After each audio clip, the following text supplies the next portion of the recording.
go, man. Every literary year brings a new wave of writers. Recently, they've been British Asian.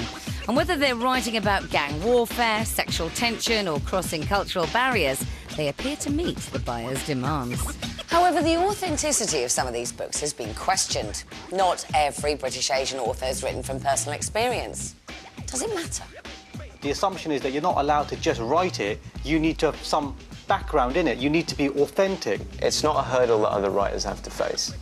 It's very damaging, I think, because it detracts people from the book. Fuck what publishers want. You know, you just write whatever the hell you want and then worry about getting published later. I went to meet some of the current British Asian literary successes to find out whether writing about identity and culture is a recipe for success. Nirpal Singh Dhaliwal and Gautam Malkani. Two journalists who write for national papers. Both had glittering literary debuts last year. Two very different books, but both written from personal experience. And they've been applauded and criticised alike. Known in the press for his outspoken views and oversharing of personal information, Nirpal's tourism follows sexually promiscuous 30-something Puppy Singh Johal. I know this is a question that's been addressed to you regularly, but are you the protagonist of the book? Are you Puppy? I'm not Puppy, but me and Puppy would get on like a house on fire. That's but you what are, I'd say. you are him. I've certainly never had 3 months like he has in that book. I've never had 3 months like that. I mean, you know, I wish to God I had. She was a nice girl, but she bored me. Fucking her already felt like a chore. I mean, he's an awful male. He really is. I don't like him. You'd get off with him though, wouldn't you?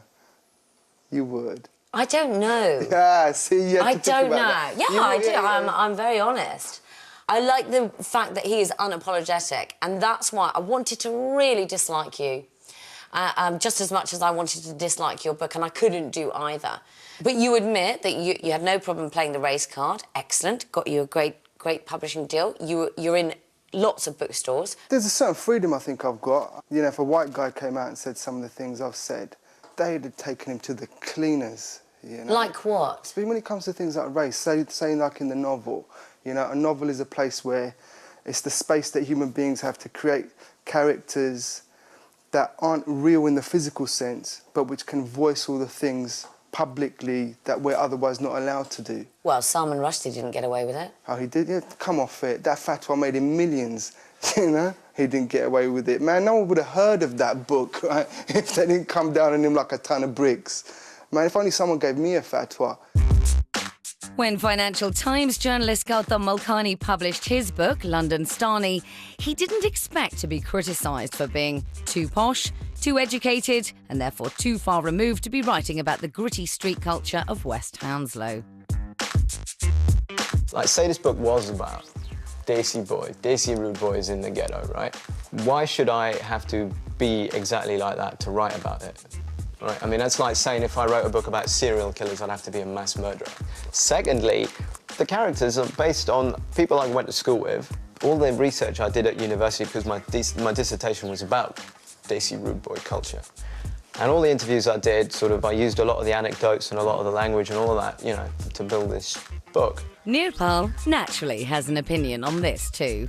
Man, that was just like the most implausible book I'd ever... Everybody speaks in this ridiculous monosyllabic text speak. So and you're reading it, it's like a bunch of chimps, but all the way through it, and I was like, unreadable. Have you read his book? Yeah, and I, you know, I liked it. I was quite interested in the way, you know, there was another writer there kind of making interesting points about the way that Desi men use their ethnicity to bolster their masculinity, which is what I try to do with London Stani. If you be getting lippy with them, you be getting yourself mashed up. I'll brook your face and serve you right, you fucking bench. The interesting thing about this book so far has been that it's translated across the world, whereas I'm not sure how many other British Asian authors that we're talking about, for example, today, can travel. Can those books travel? Well, the thing is, people in the UK tell me that the reason they like the book is because they can recognise and relate to the characters. Basically, the guys in the book remind them of people they went to school with, which is just as well because I base them on people I went to school with. But people abroad tell me they like the book because of the narrator. But are British Asian authors treated unfairly? Are expectations higher when it comes to work they produce?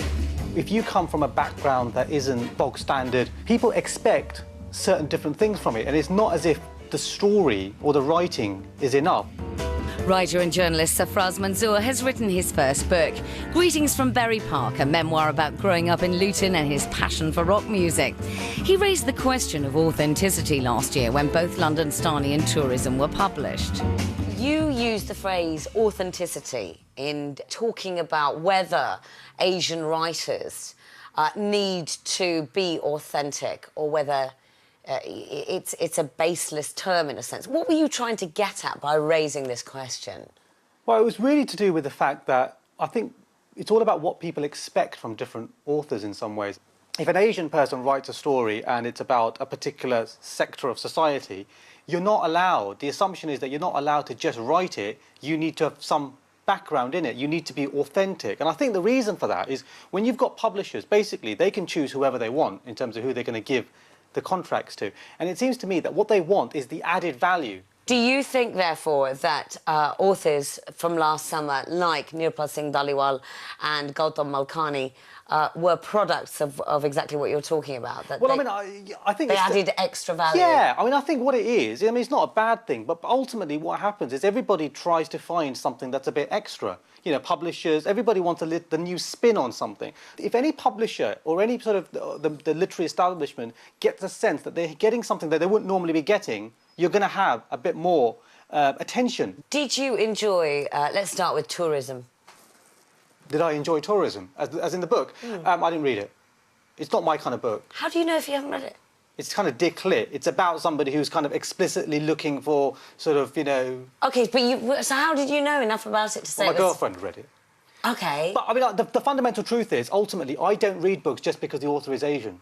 So if you want to ask me why I didn't read it, it's not because it's written by Gautam, it's not written by Nirpal. It's more just the fact that I personally tend to read things which are going to inspire me and make me better, tell me something I don't know. I've felt the egos, I've heard the opinions, blah, blah, blah. Ultimately, there's only one way to judge a book's success.